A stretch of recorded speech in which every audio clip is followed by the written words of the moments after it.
कुछ लोग जहाँ जाते हैं वो कहते हैं मेरी लड़ाई हो जाती है हर किसी से, दुनिया बहुत खराब हो गई, क्योंकि मैं खरा आदमी हूँ, सच्चा आदमी हूँ, लोगों को सच्ची बात बर्दाश्त नहीं होती। मतलब ये ढकने के तरीके हैं अपने आप को। सीधा मतलब है कि उसे व्यवहार नहीं आता, वो अपने अंदर की आग को बाहर फेंकने लग जाता है, तो बाहर कहीं ना कहीं ईंधन मिल जाता है और फिर उधर से भी अंगारे आने लग जाते हैं। भीतर से अपना स्वर्ग निर्मित करें। एक जन्म में भी बहुत कुछ हो सकता है। कोई पत्थर टूटता है या कोई चट्टान टूटती है 100 हथौड़े मारने से, तो 100 भी चोट पर टूटी तो उसका मतलब 99 चोट बेकार नहीं गई। आपका प्रयत्न बेकार नहीं जाएगा। इस जन्म में आपको उसका रिजल्ट ना भी दिखाई दे तो भी आपका कार्य जारी है। पत्थर टूट रहा है और आपके दुख छूट रहे हैं, इसलिए प्रयत्न जारी रखिए। और यहाँ तो फर्क पड़ना शुरू हो ही जाता है। यहाँ फर्क ये पड़ना शुरू हो जाता है कि आप जब अपनी साधना में, अपनी भक्ति में बैठते हैं तो वहाँ कुछ मंत्र बोल देना और कोई विधि कर देना नहीं होता।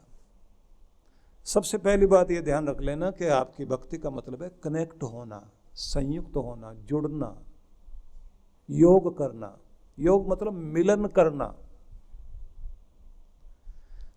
प्यारे परमात्मा की कृपाओं से, उसकी शांति से, उसके आनंद से आपका मिलन होना, मेल होना। तो मिलन हुआ नहीं हुआ। साधना में जिस समय कोई व्यक्ति अपने रीढ़ के नीचे वाले किनारे में ठहरी हुई ऊर्जा का मिलन जब ऊपरी ऊर्जा से करता है, शिव तत्व से करता है, चरम उत्कर्ष तो वो है। लेकिन बीच बीच में सर्किट हैं, पावर सर्किट जितने भी हैं वही तो चक्र हैं।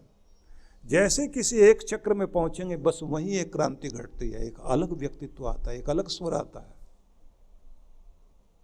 बांसुरी के अलग अलग छेद पर जैसे उंगली रखते हैं तो वहां से अलग अलग तरह की आवाज आती है। लेकिन जिसे बजाना आ जाए, ऊपर वाला, नीचे वाला, और जैसे जैसे उंगली उस पर चलने लग जाती है, एक मधुर तान आने लग जाती है, एक रस आने लग जाता है, एक संगीत गूंजने लगता है। आप भी जब अपने अंदर की ऊर्जा को ऊपर लेकर जाते हैं और उनसे खेलना आ जाए तो समझ लीजिए गंधर्व लोक में यात्रा शुरू हो गई, आपका संगीत शुरू हो गया, आपका आनंद शुरू हो गया।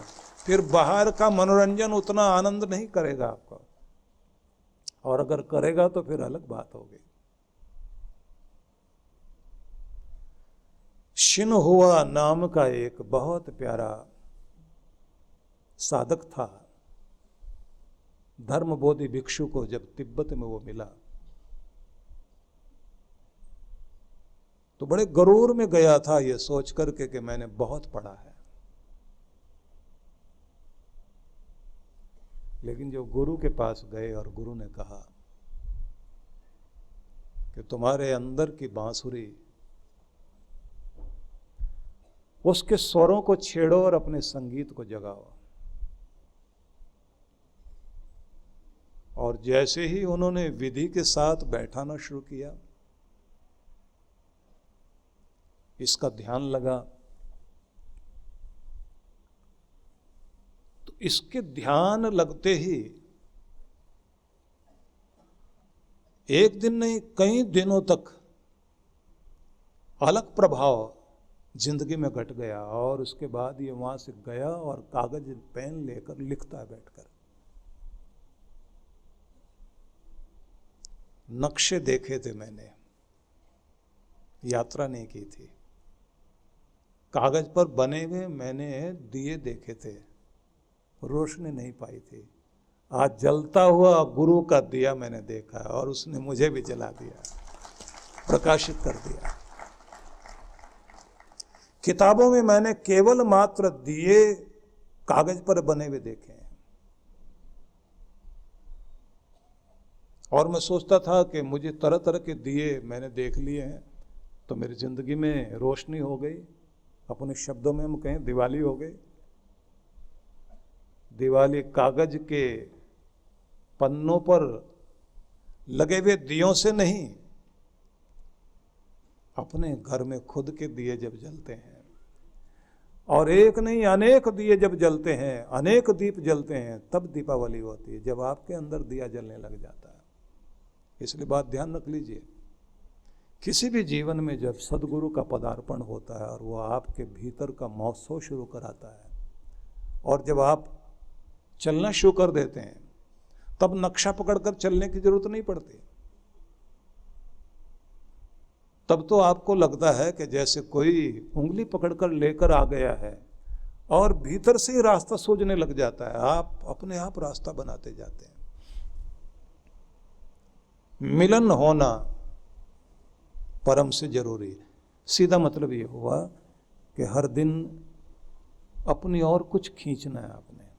पहले तो कनेक्ट होना सीखिए, फिर अपने अंदर कुछ खींचना शुरू कीजिए। जैसे आपने अल्फा स्टेट में पहुंचकर शांत अवस्था में, जागृत और शांत अवस्था में, मस्तिष्क की उस अवस्था में जहाँ शांति भी है, जागृति भी है, ताजगी भी है, ऐसी स्थिति में पहुंचने के बाद और आप एक शब्द पर ध्यान टिकाया, शांति, परम शांति, मौन, परम मौन, स्थिरता, दृढ़ स्थिति।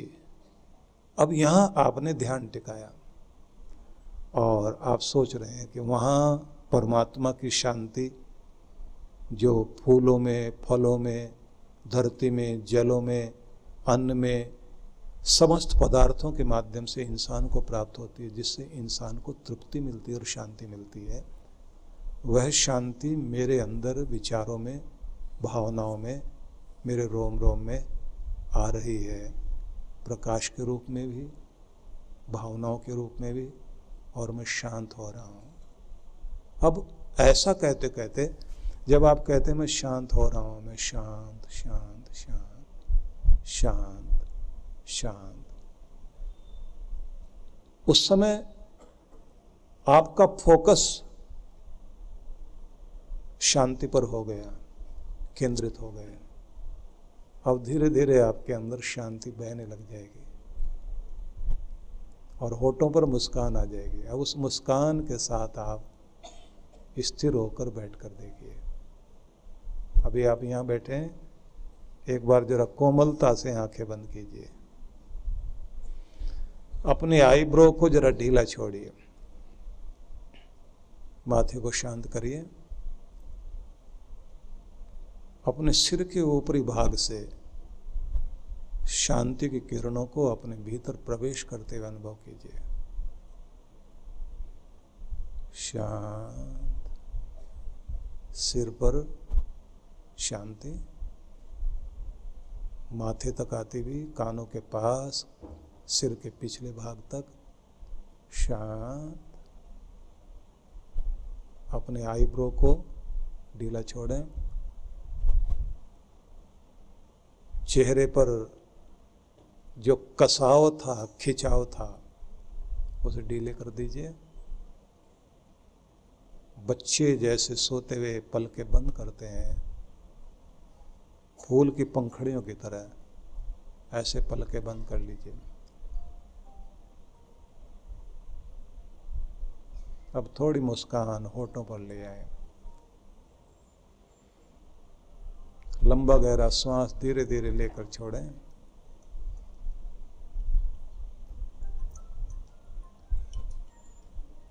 अपने मौन में स्थिर होते जाएं।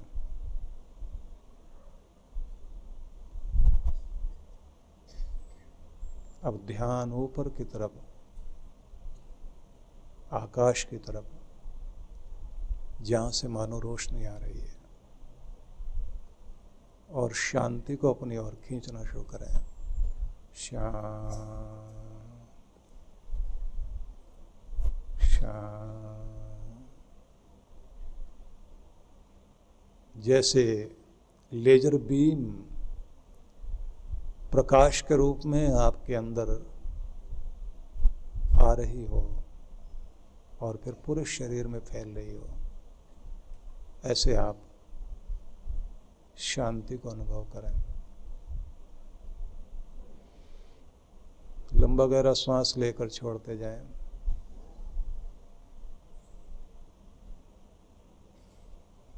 शांत। अब शांति को अपने हृदय में खींच कर स्थित करते जाएं। फेफड़ों के बीचों बीच लंबा गहरा श्वास लेते हुए स्थिर करें। शांत। मैं शांत, मेरा रोम रोम शांत। मेरे रुधिर में परमात्मा की शांति की पवित्र किरणें प्रवाहित हो रही हैं। मैं खिल रहा हूँ। मैं शांत हूँ। होठों पर शांति लाएं, मतलब होठ पर दबाव नहीं। प्यारी सी मुस्कान।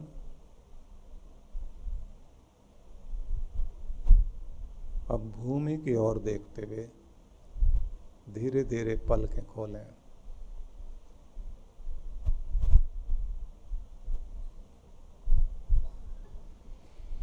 और लंबा गहरा श्वास लेके छोड़ दीजिए। अब मेरी तरफ देखिए। ये एक प्रक्रिया थी कि आप किसी एक बिंदु पर शांति पर गए थे और पूरे ब्रह्मांड से विश्व शक्ति शांति के रूप में खींचने लगे। अब वो आपके अंदर स्थिर होगी। ऐसे समृद्धि को खींचना है। ऐसे ही आपने मुस्कान को खींचना है अपने अंदर, प्रसन्नता को, खुशी को। और इसी तरह से निर्भयता। अब जो आप निर्भयता को जैसे अपने अंदर खींच रहे हैं और आपका रोम रोम निर्भय अवस्था में हो गया, निश्चिंत हो गए, बेफिक्र हो गए। अब आपको लगता है कि आज मैं स्वतंत्र हो गया, आजाद हो गया, खुले आकाश में उड़ान भरने की मेरी स्थिति आ गई। अब आप आनंदित अनुभव करते जाएंगे। जब जब आपको दुनिया याद आएगी, दुनिया की बातें याद आएंगी, आप फिर अपने को बंधा हुआ पाएंगे। सभी को हर दिन अपने अंदर परमात्मा की कृपाओं को अपने अंदर खींचने की चेष्टा करनी चाहिए। क्योंकि मिलन का प्रयोग पूजा पाठ है। आप किसी से मिलने गए हैं अपने मंदिर में, किससे? भगवान से, और लेने गए हैं उसकी कृपाओं को। आप उसकी कृपाओं को समझे तो सही कि वो क्या है। उसकी कृपा शांति है, शक्ति है, समृद्धि है, सौभाग्य है, खुशहाली है, निर्भीकता है, निश्चिंतता है, स्थिरता है, उदारता है, करुणा है, सहयोग है, सद्भावना है। ये सब उसकी कृपाएं हैं। उससे भरना है अपने आप को। और कमाल तो ये होगा कि जब आप इससे अपने आप को भर लेंगे, बाहर निकल कर देखिए, तब आप ये दुनिया आपको बदली हुई नजर आएगी। क्योंकि आप दुनिया को बदलना चाहते हैं, दुनिया ऐसे नहीं बदलती। अंदर जब कुछ बदलता है तो बाहर दुनिया बदली हुई दिखाई देने लग जाती है। और ये कमाल की बात है, जैसे चोर को सब चोर दिखाई देते हैं, बेईमान को बेईमान दिखाई देते हैं, जुआरी को सब लगता है सब जुआई तो चल रहा है। आपको भी चारों तरफ यही लगेगा कि शांति है और मैं ही अभागा हूं जो उसको ले नहीं पा रहा हूं। प्रसन्नता है, मैं नहीं ले पा रहा हूं। दुनिया में आनंद बहुत है लेकिन मैं नहीं ले पा रहा, मेरे नसीब में नहीं। क्योंकि नसीब से मतलब है मैं उसे नहीं ले पा रहा हूं, उसे खींच नहीं पा रहा अपनी तरफ। तो सार में ये समझ लीजिए कि भगवान ये कह रहे हैं, प्रयत्न पूर्वक अभ्यास रोज करना है और प्रयत्न पूर्वक हर दिन अपनी धुलाई करनी है। प्रयत्न पूर्वक अपने आप को जागृत करना है, प्रयास करते हो पूरी कोशिश के साथ, पूरे इरादे के साथ। किसी आदमी की जिंदगी में अगर सफलता नहीं मिले तो अपना तरीका बदलना चाहिए, इरादा नहीं बदलना चाहिए। इरादा पक्का रखो, तरीका बदल दीजिए, आप सफल। हमारी गलती यहां से शुरू होती है कि जैसे ही हम सफल नहीं होते या अड़चन आने लग जाती है, हम अपना इरादा छोड़ देते हैं, होगा नहीं अपने से। तो इरादा पक्का रखिए, तरीका बदलना शुरू कर दीजिए और लगातार कोशिश शुरू, बात बनेगी। तो कल से, आज इरादा कर लीजिए, कल से कोशिश, सुबह सैर करेंगे, प्राणायाम भी करेंगे, खुश रहने की चेष्टा जारी रहेगी, उदास नहीं होंगे, सकारात्मक बनेंगे, पॉजिटिव थिंकिंग रखेंगे और मीठा बोलेंगे तब भी जब दूसरा कड़वा बोलकर आपके अंदर आग लगाने की और आपको सुलगाने की कोशिश में लगा हो। ठीक है, तैयारी? तो कितने लोग कल के लिए तैयार हैं? बड़ा जल्दी हाथ खड़ा कर लिया आपने, तो बहुत अच्छी बात है। ये नहीं कहना कोशिश करेंगे, बस ये कहना कि कल से शुरू हो गए, बल्कि ये कहिए कि आज से शुरू हो गए हम।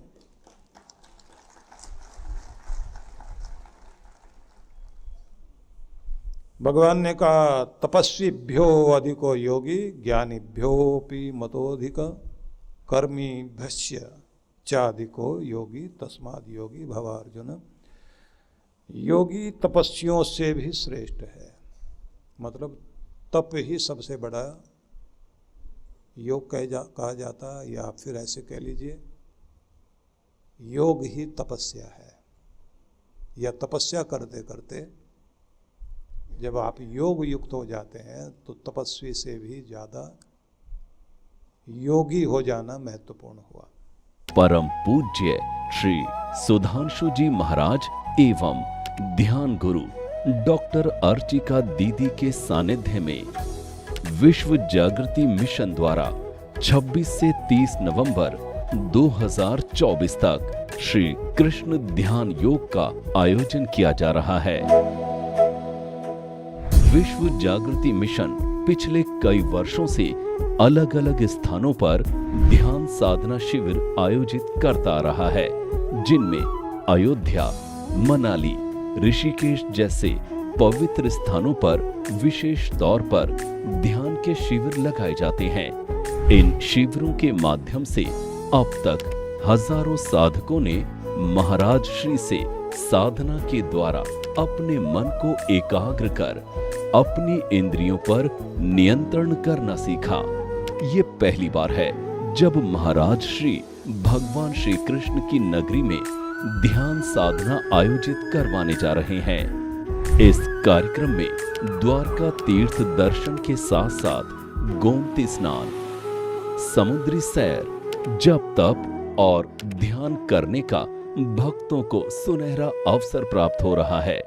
द्वारका तीर्थ में साधकों के सुखद आवास के लिए सर्व सुविधा युक्त वातानुकूलित कमरे, होटल और धर्मशालाएं आरक्षित करवाई जा रही हैं। ध्यान साधना शिविर में भाग लेने वाले साधकों के लिए स्थान सीमित है। जल्द ही अपना स्थान सुनिश्चित करें और अधिक जानकारी के लिए संपर्क करें।